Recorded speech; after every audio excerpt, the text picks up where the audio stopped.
Hello friends, how are you? Hope you all are well. Let's start the subject maths in that revision standard 6th. Chapter number 5th, understandings elementary steps. In that exercise 5.1, question number first, what is the disadvantage in comparing line segment by mere observation? Okay, सिर्फ हम कोई भी line segment को observation करते हैं तो उसका disadvantage क्या होगा. So we can say that there may be a chance of error due to improper viewing. Okay, अगर प्रॉपर वे में हम नहीं उसको व्यू करेंगे तो चांस है कि वो उसमें एरर आए.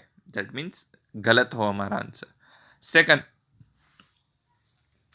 why is it better to use a divider than a ruler while measuring the length of a line segment?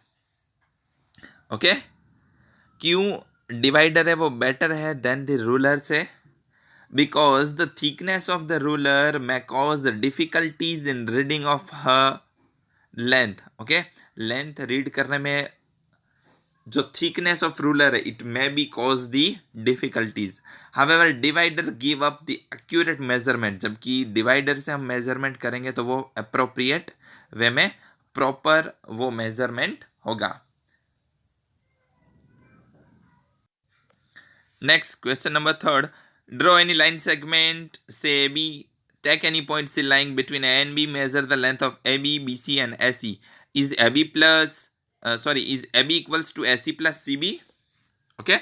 तो यस, ए बी है वो 8 centimetre, A C 4 and C B 4. So A C plus C B equals to 8 centimetre मिल जाएगा जो ए B है. तो ये condition यहाँ पे फुलफिल हो रही है. Fourth one, if ABC are 3 points on a line such that AB 5 cm, BC 3 cm and AC 8 cm, which one of them lies between the other two? Okay, तो हमें पता चल रहा है कि यहाँ पे सबसे लॉन्गेस्ट है वो AC लाइन सेगमेंट है, is the big longest line segment. दस B is the point between A and C. Okay, इसलिए B है वो A एंड C के बीच में होगी क्योंकि लॉन्गेस्ट है वो उसके बीच में ही थर्ड पार्ट होगा. फिफ्थ वन है, verify whether D is the mid point of A G. Okay, तो हम ये फिगर पे से देख सकते हैं A D equals to 3 unit, D G equals to 3 unit. So we can say that A D equals to D G. Thus D is the mid point. Okay, इसलिए हम कह सकते हैं कि डी है वो उसका मिड पॉइंट है. Question number 7, draw 5 triangles and measure their sides. Check in each case if the sum of the length of any two of sides is always greater than the third side. Okay, dear students, text book में less दिया है लेकिन वहां पे greater than आएगा. Okay, तो dear students, आप एक ट्राइंगल आपको बनाना है रेंडमली एंड देन आफ्टर उसकी साइड से वो मेजरमेंट करनी है. Okay, and then after dear students one by one तीनों साइड का उसका मेजरमेंट वहाँ पे लिख देना है. जैसे यहाँ पे लिखा है मैंने, ए बी है वो 2.7 सेंटीमीटर है, A C 2.6 and B C 2.3 centimetre. Then after कोई भी वन बाय वन दो दो लाइन का एडिशन करना है. Just is like that here I first one add the A B plus A C that is 5.3.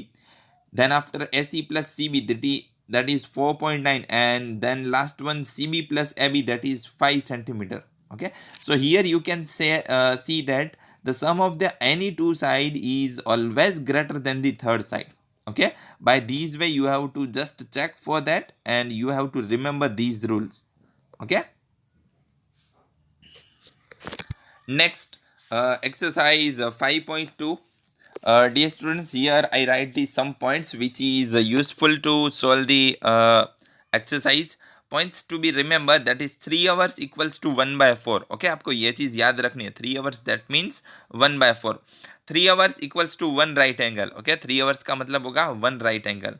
6 hours that means हो जाएगा 1 by 2. 1 by 2 कैसे आया वो भी मैंने लिखा है. 1 by 4 plus 1 by 4 that is 2 by 4 and when we reduce it it will become the 1 by 2. And next one is 6 hour equals to 2 right angle. Okay, by these way the you have to follow the rules. Okay, 6 hours में 2 right angle हुआ, तो 9 hours में 3 right angle हो जाएंगे, 12 hours में 4 right angle. Okay, is like that. Okay, let's start. First question है, what fraction of clockwise revolution does the hour hand of a clock turn through when it is goes from 3 to 9 जा रहा है. Okay, 3 से 9 revolution होगा तो कितना हो जाएगा, वो 1/2 हो जाएगा. और 2 राइट एंगल भी आप बोल सकते हो. ओके, नेक्स्ट है 4 to 7, 3 आवर्स हुआ, 3 आवर्स दैट मीन्स हमने क्या याद रखा था, 1/4 और 1 राइट एंगल. इस तरह से करना है. Then next question number second, where will the hand of clock stop if it start at 12 and make 1/2 of revolution clockwise.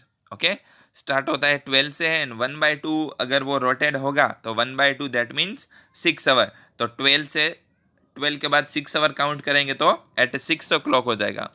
B start at 2 and make 1/2 of revolution clockwise. Okay, 2 से start होता है and 1/2 that means 6 hours. तो 1/2 के बाद 6 hours में time हो जाएगा 8 o'clock. Okay, इस तरह से सम करने हैं. Third one, which direction will you face if you start facing east and make 1/2 of revolution clockwise. Okay, यहाँ पे मैंने डायरेक्शन भी बनाया है. ईस्ट में खड़ा है, 1/2 रिवोल्यूशन होगा तो वो वेस्ट में आ जाएंगे.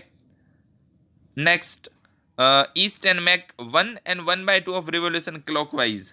ओके, अगेन पूरा 1 दैट मीन्स वहीं पे एंड अगेन हाफ, तो अगेन वेस्ट पे होगा. तो इस तरह से हमें ये क्वेश्चन है वो सॉल्व करना है. Thank you.